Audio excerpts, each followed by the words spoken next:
여러분 안녕하십니까? 5박 4일 공연예술 이야기 73회입니다.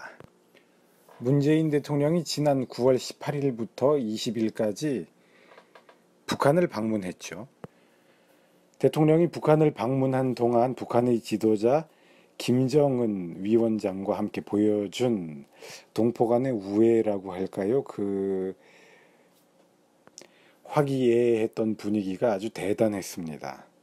지금 당장 이야기할 때는 모르는 사람이 없겠지만 이 녹음이 몇 년, 몇십 년 후까지 살아남을 가능성을 대비해서 이렇게 기록을 남겨봅니다. 제 주변에 가까운 사람들이랑 이야기를 해보면은요, 이번에 본 김정은 위원장과 이설주 여사의 모습이 아주 인상적이었다고 말하는 사람들이 많습니다. 교육을 잘 받은 것 같다는 둥, 또 리설주 여사에 대해서 너무 인상이 좋다는 둥, 사람이 된 것 같다는 둥, 아주 좋은 말들이 많았습니다. 처음에 저는 제가 남자이기 때문에 그 젊은 여성에게 매력을 느끼고 이끌리는 것인가 했는데, 여자분들 이야기를 들어봐도 제가 남자이기 때문에가 아니라 그 누가 봐도 매력 있는 사람들이었고 인상이 좋은 사람들이었다, 참한 사람들이었다, 이렇게 이야기를 하더군요. 김정은 위원장이 리설주 여사랑 결혼하게 된 것은 아버지인 김정일이 시켜서 그렇게 했다고 그러는데, 그래서 역시 김정일이 사람 보는 눈이 있구나, 이렇게까지 말하는 경우를 제가 길거리 지나가는 사람들이 언뜻 얘기하는 것에서 우연히 들은 적이 있습니다.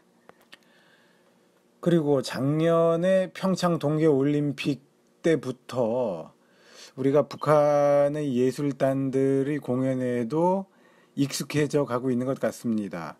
북한 사람들이 노래 부르고 공연하고 그럴 때 그들의 스테이지 매너라고 할까요? 무대 위에서의 음성, 표정, 몸짓 이런 것들이 우리들에게는 그렇게 썩 자연스럽게 보이지는 않았는데 이제 점점 그런 이질감이 줄어들고 있습니다. 우리의 시각도 변하고 있고 우리도 익숙해지고 있고 또 북한 사람들도 조금씩 변하고 있다는 말이 있습니다.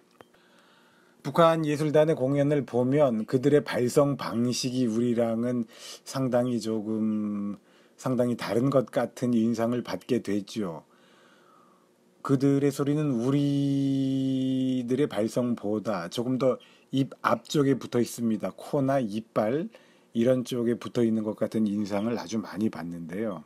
민요 같은 것 부를 때도 그래서 우리가 들을 때는 너무 간드러지게 부르는 것이 아니냐, 너무 인공적으로 부르는 것이 아니냐, 우리 남한의 국악인들이 부르는 것처럼 좀 더 깊은 데서 나오는 소리가 더 자연스러운 것이 아니냐, 이런 느낌이 들게 되는데요.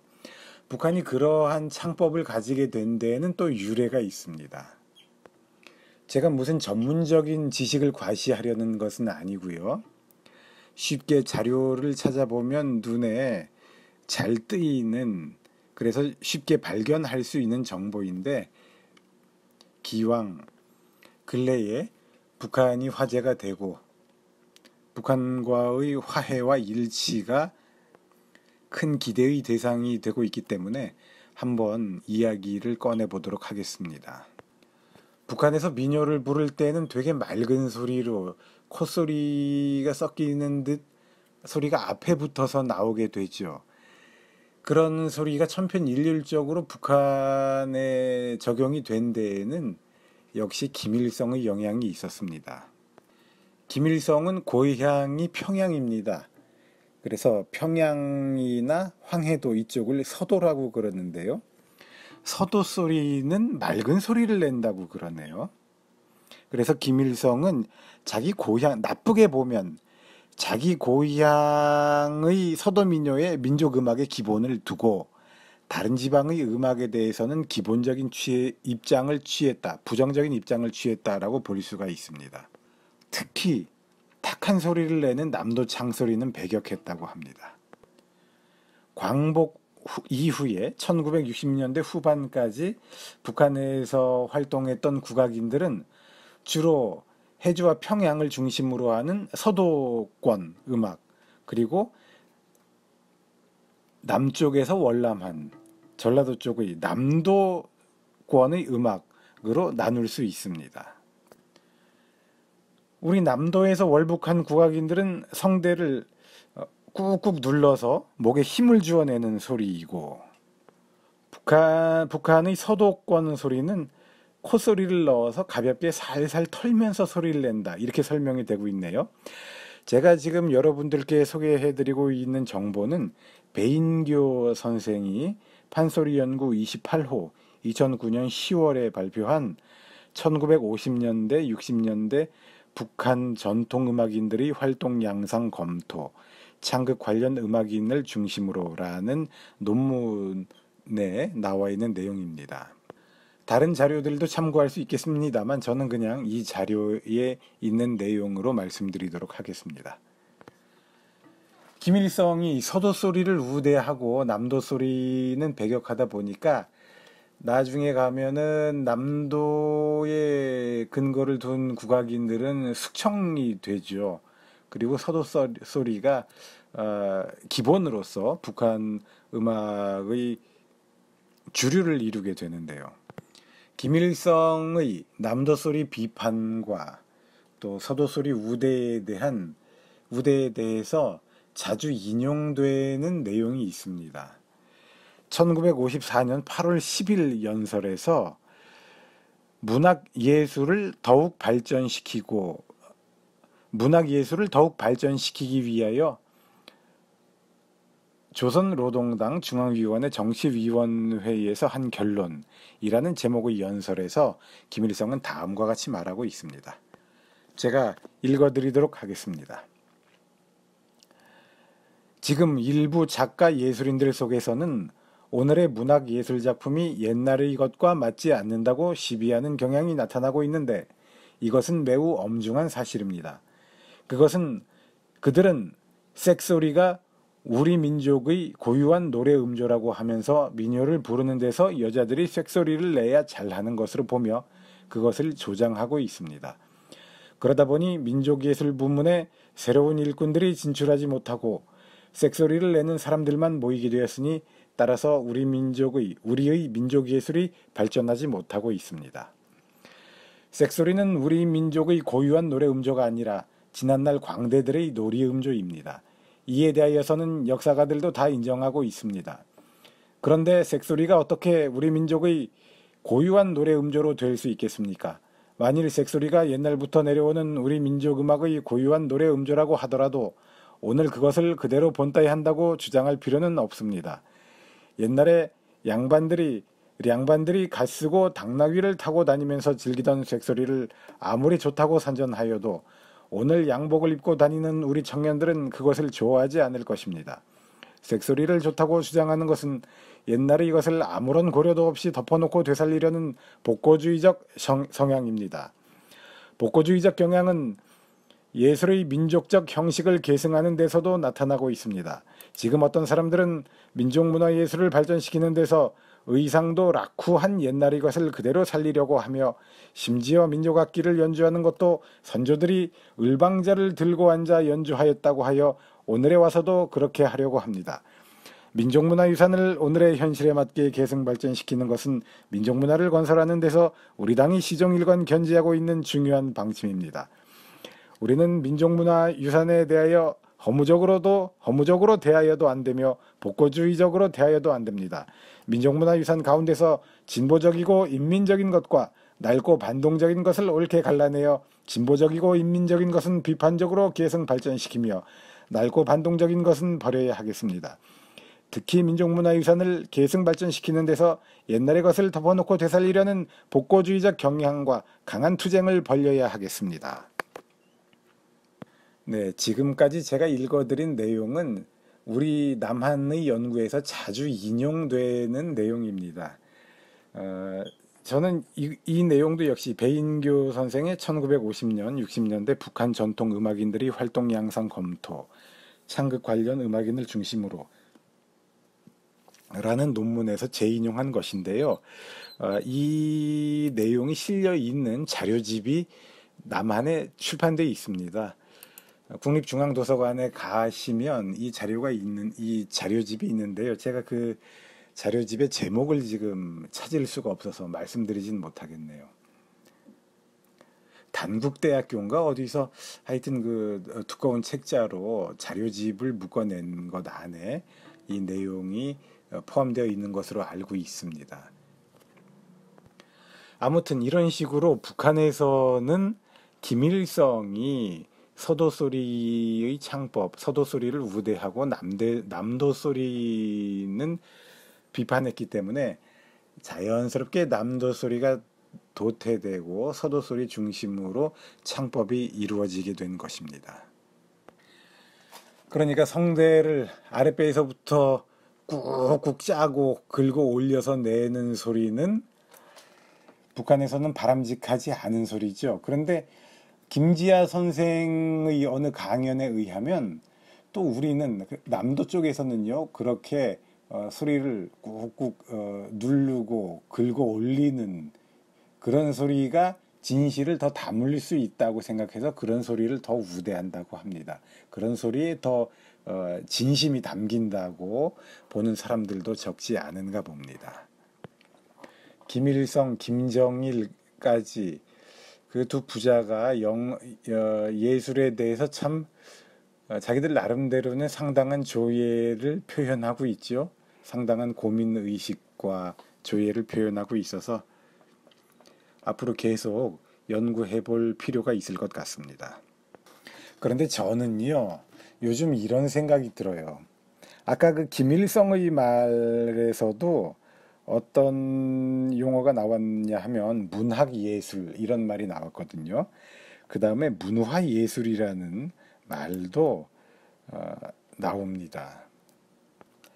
저는 요새 문화예술 교육이라는 말이 우리 남한에서 많이 쓰이고 있고 또 문화예술이라는 말도 많이 쓰이고 있잖아요. 이 말이 이건 그냥 저희 개인적인 가설 혹은 개인적인 호기심이 지금 결부된 말입니다. 이것을 어떤 증거를 가지고 검증한 것은 아니고요. 문화예술이라는 말이 북한에서 주로 사용되던 용어 사용 방식이 아닌가 저는 그런 생각을 가끔 해봅니다. 옛날에 아주 옛날에 그러니까 광복 이후에 북한에 김일성이 갓 들어왔을 때 그때부터 김일성이 문화예술이라는 말을 사용했습니다.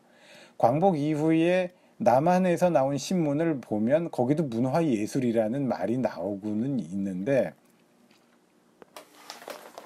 그 이후에 북한의 김일성도 또 북한에서 문화예술이라는 말을 많이 쓰지 않았나 이런 생각이 듭니다.